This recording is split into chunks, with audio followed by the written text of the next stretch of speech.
Hi then, welcome to another episode here on Busternet. These are the Torino Diaries. It is episode 3, and there is an update of sorts. Actually, this was supposed to be episode 4. Unfortunately for me, the episode I recorded, well, it had the sounds of a thunderstorm on it, and more annoyingly, the dogs were barking. So the thunderstorm came halfway through a match, and the dogs were barking. My neighbor's dogs were just they were just going crazy in the background. So I didn't have the heart to go back in and re-edit it and lay my voice over again, because then it lose all the, it just appear fake. It's like Mariah Carey, mouthing, or whatever they call that, lip syncing. I don't know, do all that in the show, so I rather do it clean and do it one time and that's it. So my apologies, nature got in the way, and this gives me a chance to give you an update then.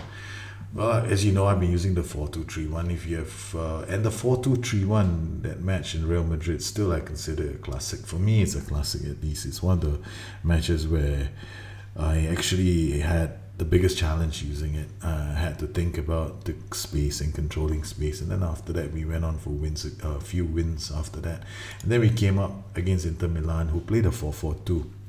Now there's some natural enemies of a 4-2-3-1. One of them is this 4-4-2, especially when they come with overlapping fullbacks, and that's going to put a lot of pressure on your back line.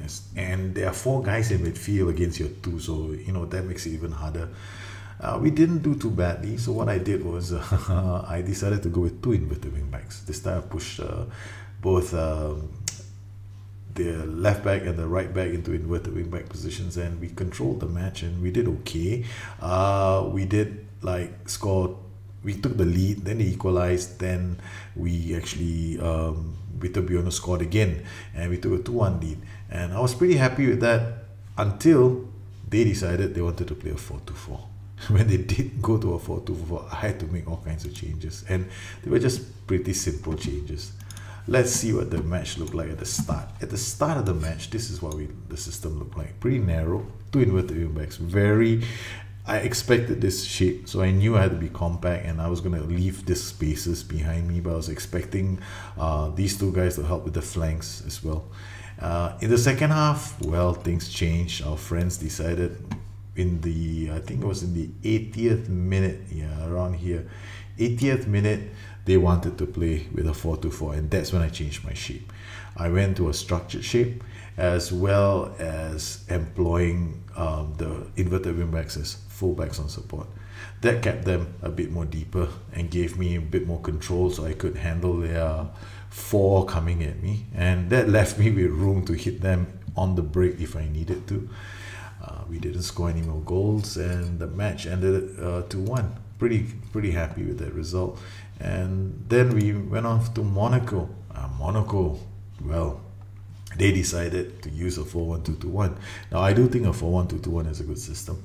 I think it's one of the better systems out there as well, because there's so many things you can do with a 4-1-2-2-1. You can even get these guys to be an inverted wing back. Can you imagine what will happen? You may have this pocket of 3, and yes, there are things you can do with a 4-1-2-2-1.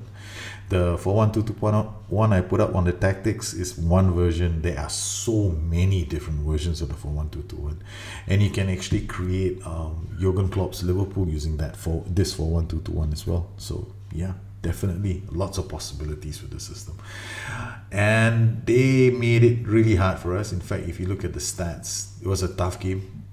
We managed to control possession. We had 10 shots on target. Can you believe that? 10 shots on target. Very bad finishing. We could have buried this match a long time ago, but we didn't. And in this match, I actually just had 1 inverted wing back come up to support our transitions and our attacks. Ordinarily, I probably wouldn't have, but because they were playing with a static defense, I wanted a bit more mobility. I wanted to overload them a bit more. We didn't play as well as we could have, and I've been noticing a pattern lately that we are having these issues, especially in this match, Spezia Calcio. This match 1-0, worst performance of the season for me. This is easily the worst I have ever done. Not a very good performance. The numbers say one story. I was in the match. Trust me, it was a terrible performance. I was really pissed off on my side.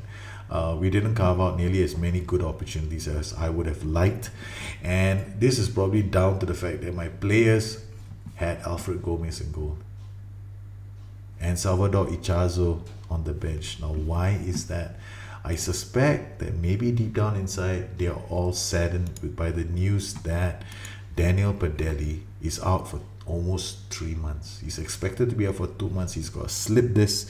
I have a slip disc myself, and I can tell you that it's very hard to be a goalkeeper when you have a slip disc, because you're going to be throwing yourself all over the place, and I'm in full panic mode. Because if you're looking at my squad, when it comes to goalkeepers, I don't have a second goalkeeper. It's Alfred Gomez, and he's not good enough.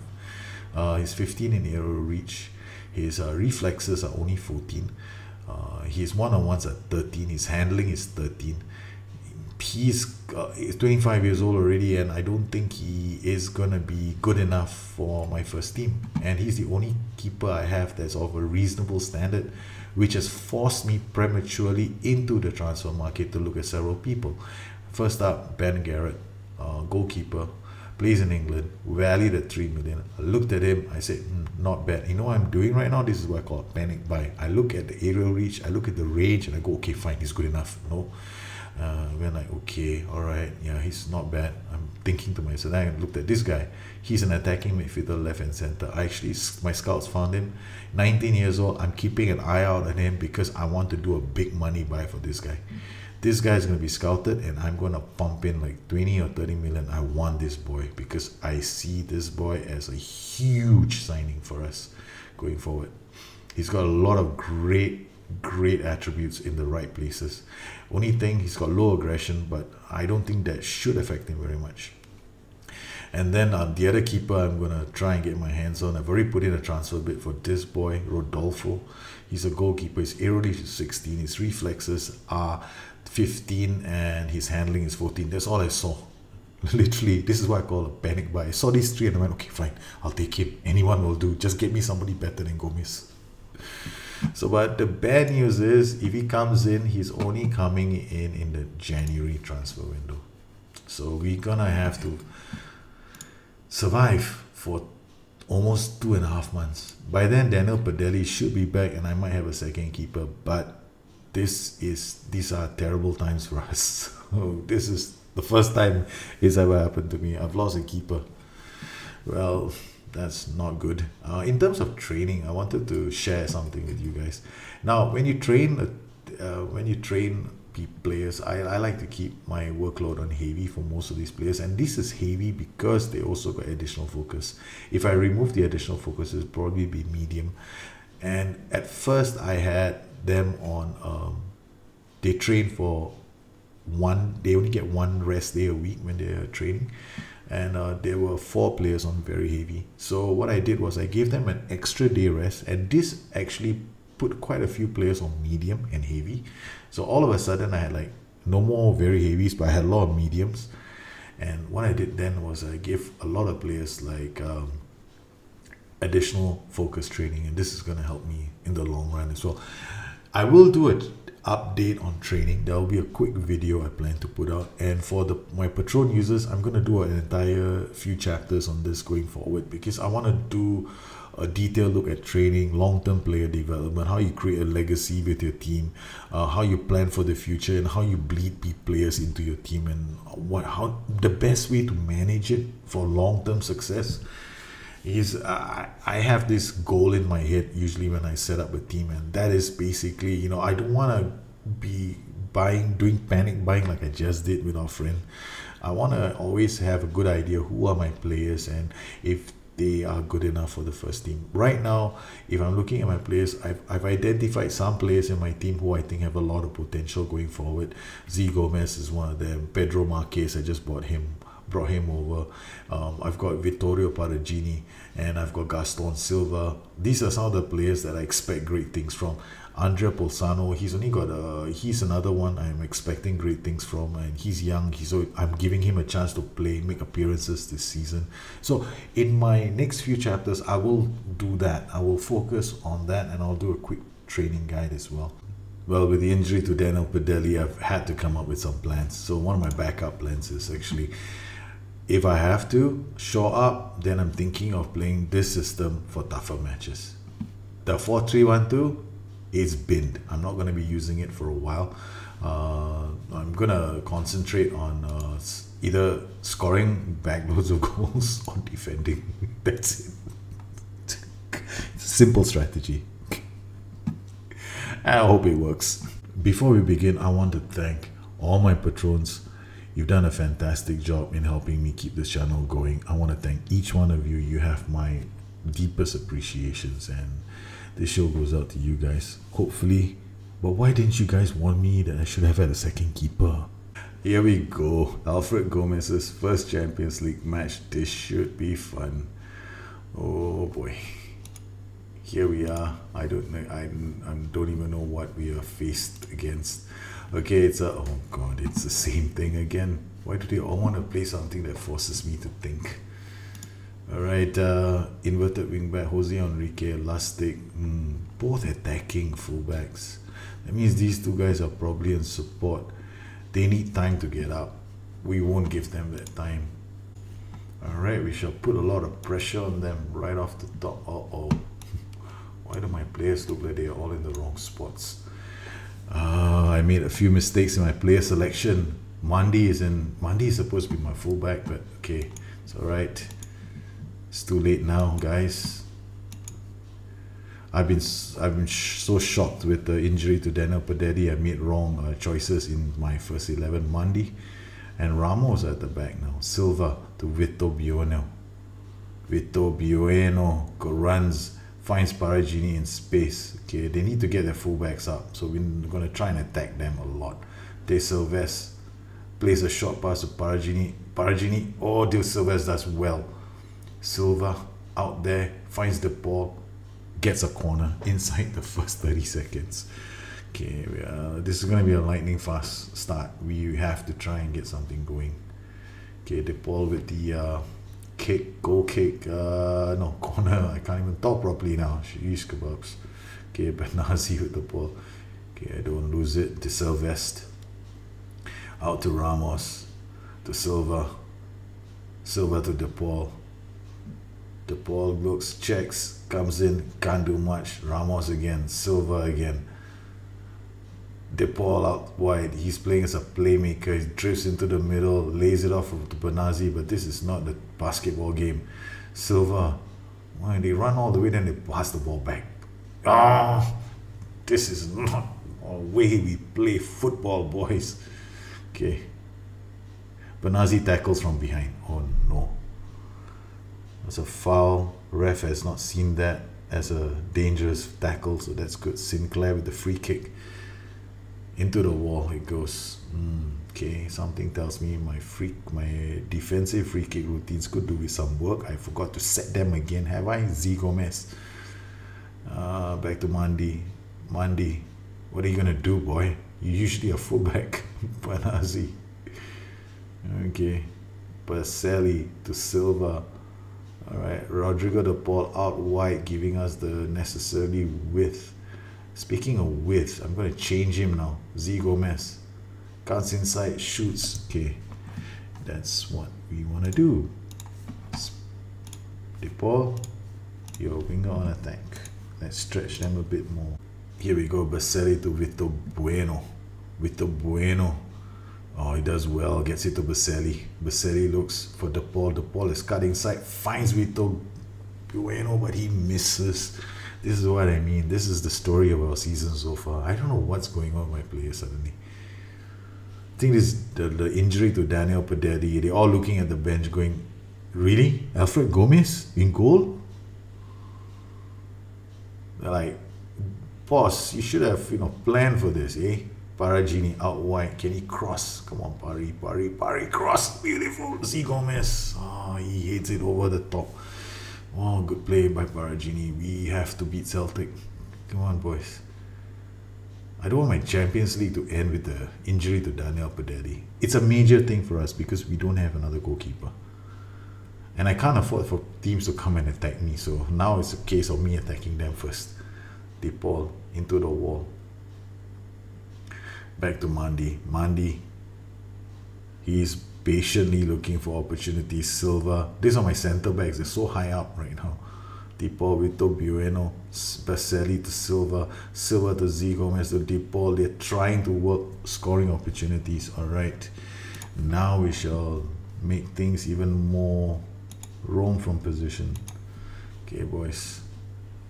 Silva. De Paul. De Paul is supposed to be playing as a winger. He's sitting narrow. He shoots. What a save from the keeper. Alright, De Paul, I know you love doing that, but I think you have... No, you don't. Okay. De Paul with the corner. Padelli picks that up. Vito Buono to Paragini. Nah, there was no way he was going to score from there. Torino all over Celtic, trying to score something. De Paul with the free kick, saved by the keeper. Well, Torino have set up camp. They've got a bonfire going in the Celtic half.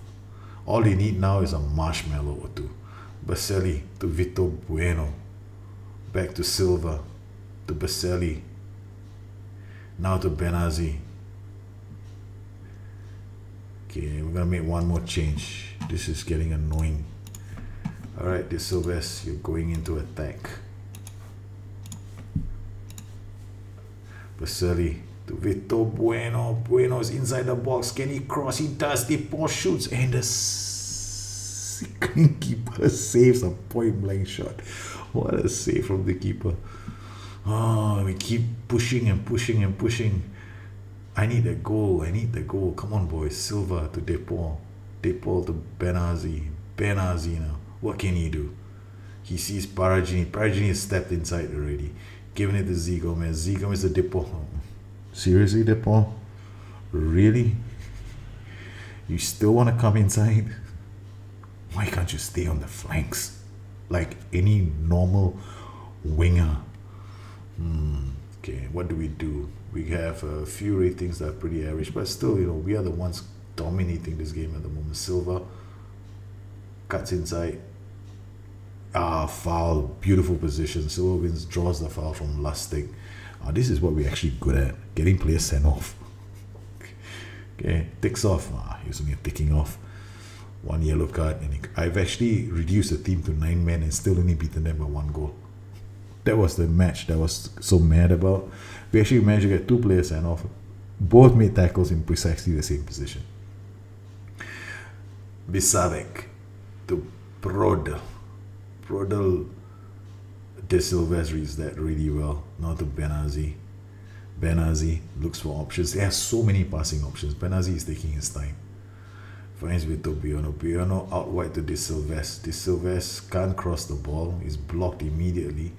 Benazzi now.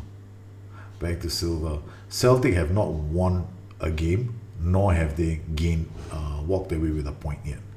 Padelli to Silva to De Paul. Shoots, and again the keeper saves. Benazzi, can we just open this side up? Mandy inside to De Silves. The fullbacks are right in the half at the moment. Silva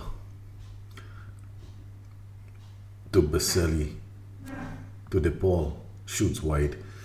So far it's been us all the way. Silva now to Padelli, back to Silva to De Paul. De Paul, I'm hoping that you stay wide, but I can give him the instruction to stay wider.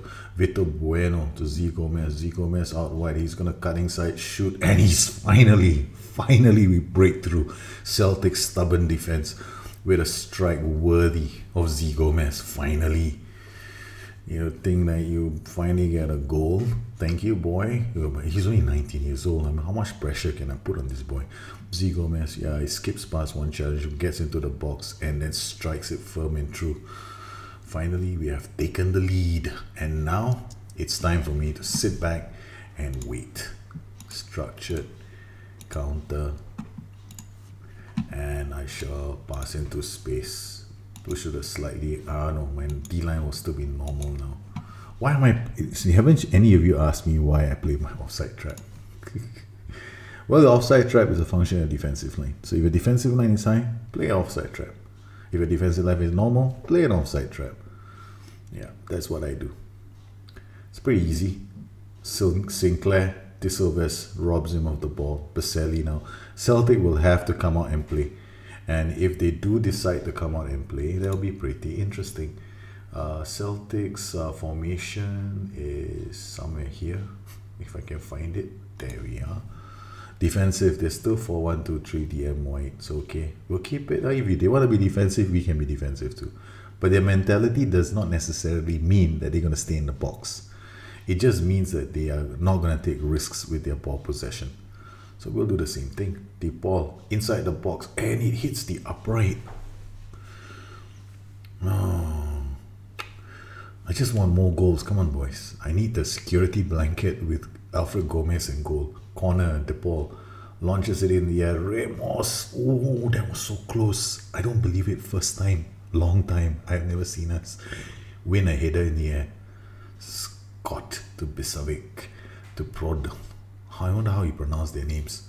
So if someone does know, please let me know. Otherwise, excuse my pronunciation of some of the foreign names. Sometimes I get them wrong. Padelli to Vito Bueno. Holds up the ball really nicely. Silva, inverted wing back, comes in, gives it to De Paul. De Paul, he starts out wide, gives Silva the room to work. De Paul out on the flanks, crosses it in. It's cleared by a very, very stout defense. Bernazzi to Silva. Okay, we have a plan for Mr. Rodrigo De Paul very soon. Silva now goes wide. The fullback crosses it for Bernazzi, strikes it through. Oh, that wasn't too bad either. Okay, so now he's already told to stay wider, so there's nothing else I can do to make him stay wide. So right now it's probably, maybe his PPMs are coming into play. There's one thing I can do. I'll start the second half, I will do it. Alright, they can play a lot better, so here we go. We'll go wider. Calm. I'm not happy with our performance out there, boys. Why is Daniel Padelli demotivated? Naturally, I don't think this plays a part, but you never know. Hell, can't be bothered. Digard to Brown. Okay, Celtic have changed. Now they're using a standard system. Is it a standard or control? You can see now that it's a 4-1-2-3 DM wide. So they're going to start taking risks. And if it's the AI system, it means their defensive line is also slightly higher than just now, which should suit me just fine. Passing into space. Okay, Sinclair with the ball. He's going to have to try and launch this early. He gives it to Griffiths, but our players are back in defense. Padelli and Bernazzi quickly getting back into positions. Sinclair. Okay, to Griffith. Oh my goodness. Heartbreak if they had gone in. I mean, any shot at Alfred Gomez might go in right now for me. Padelli. Corner for Celtic. Sinclair. These boys are going to be strong in the air. Padelli gets to the ball and he can set Z Gomez free. Z Gomez will test them. He will hold up the ball, wait for assistance, and it gets to Silva. Silva, the inverted wing back, swines Paragini. It's going to be a quick attack. Come on, boys. Into the box, he crosses. Anti-Paul finishes it. A brilliant counter attack from their corner, which didn't work. Oh, that was good. That felt so good finally. On the counter, swift movement up to the box. Paragini pulling at least two players out of position, leaving De Paul with an easy tap in. Actually, De Paul had to get into position. That was pretty good. So Torino now comfortably 2-0 ahead with a corner now from De Paul. Into the air it goes, and this will be chased down by Padelli, who will recycle the ball back to someone when he gets there. Gets it to Mandi to Benazzi. You see my central defenders playing so high up the pitch. Vito Bueno to Silva. Silva now cuts and gives the ball to Rodrigo. The ball pulls a few players out. Padelli now to Z Gomez, to Paragini. They're looking for opportunities. Z Gomez tries to take a shot, but he's blocked.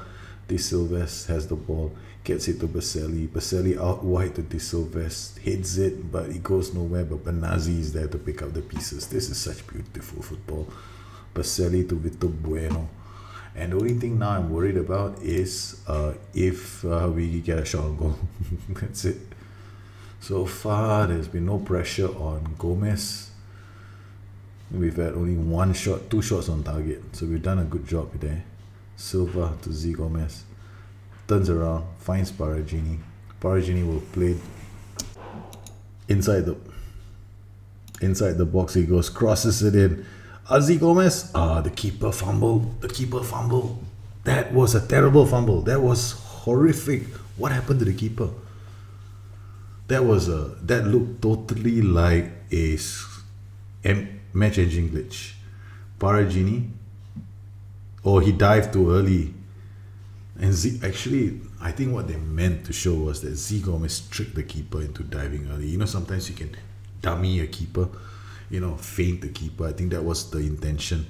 But the animation didn't come out right. So, I know, it's okay. It's not a match engine glitch. That was a screw up. Goalkeeper got committed too early, fell for Z Gomez's tricks. De Silves nicks the ball off a Celtic player. Padelli, so much more space for him to play. Now they've gone back into a defensive huddle, and this is just gonna be target practice. With the Bueno to De Paul. De Paul back to Silva. Silva to De Paul. Finds with the Bueno, shoots miles off. Okay, Celtic playing. They're not playing that badly, but Torino are the ones that are controlling the outcome of this game. Paragini crosses it back to Padelli. They have really pulled this defense left and right the whole day. Everyone's taking a pot shot. 69 minutes. De Paul with the corner. In the air it goes. Jose Enrique with the Bueno crosses it back. Mandi, that was so close. Isa Mandi almost added to the tally. Alright, it's time for me now to think of bringing other players on. Okay, so first name I can think of would be players who need the experience in games. So we'll give Z Gomez. Z Gomez is on a hat trick, so I can't take him off. We can bring on Fiori for Padelli. De Paul with the free kick. In the air it goes. Ramos, Mandi. Misses again. Well, they don't look very confident at the moment, Celtic. Can't blame them. Torino are playing quite well. Here we go. They're not coming out their own half. Bisevic to Pedro. Pedro goes down the line. He looks for options and he's not going to find them. Silva just nicks the ball off him. Silva now begins his charge. Finds De Paul. De Paul will look for Vito Bueno. There you go. They're pulling the players out of position again. The Silva to De Paul. De Paul back to Benazzi. They'll have to come. If Benazzi has got... That's one of the options I have. Actually, to increase the opportunities of my my central midfielders to do direct passes. If they do that, then it can be very dangerous. Z Gomez with his hat-trick. That's it. The boy's on fire. The boy's on fire. That's 3 goals. Okay, it's time to give him a break. Have a Kit Kat, kid. You have done well. Let's bring on Pedro Marquez. Enjoy the standing ovation. Fiori to De Paul. De Paul crossing it in. Z Gomez, I don't believe he was able to hit that ball, but he did. And it's not very often that I see Z Gomez scoring with his head. Out back. Down to Pedro. Back to Beton. This will be read easily by Monday. Hits it back to the keeper. Gomez today, the defense, the whole team made it easier for him. That's good news. Monday to Ramos. But Gomez will have to be playing like this though. We'll have to be playing like this the whole season. I wonder what our home form is going to be like. Vitor Bueno, Paragini out wide. He's got De Silva supporting him. Plays it back to Bernazzi. Valde Fiori. He's a seasoned veteran of the game. Silva playing as an inverted wing back. He's coming to the box. He wants to get on the action as well. Here we go. Not much time left on the clock. Bitton, yes, and that's it. Torino, second half was a joy to behold, that's for sure. And they have dispatched Celtic 4-0. What a game this turned out to be. 33 shots in this game, 14 on target, 62% possession, 4 goal winning margin. Torino top of the table in the Champions League, along with AS Monaco and Real Madrid. They have now lost 2 games. This is unbelievable news. Madrid have lost to AS Monaco 2-1, full-time score. This has to be a shock. They lost at home. Well, this is a long show. You guys asked for a bit more longer highlights to see more of the game, so I obliged. It's 31 minutes, the whole show today, and I hope you enjoyed it. I covered a lot of these changes that I do on tactics and adapting to systems and changing shouts and stuff. These are all covered in my book, and there will be more updates to come. I hope you enjoyed the show, and if you want to get a copy of the book, please visit www.patron.com/busternet, and you can find out more information there.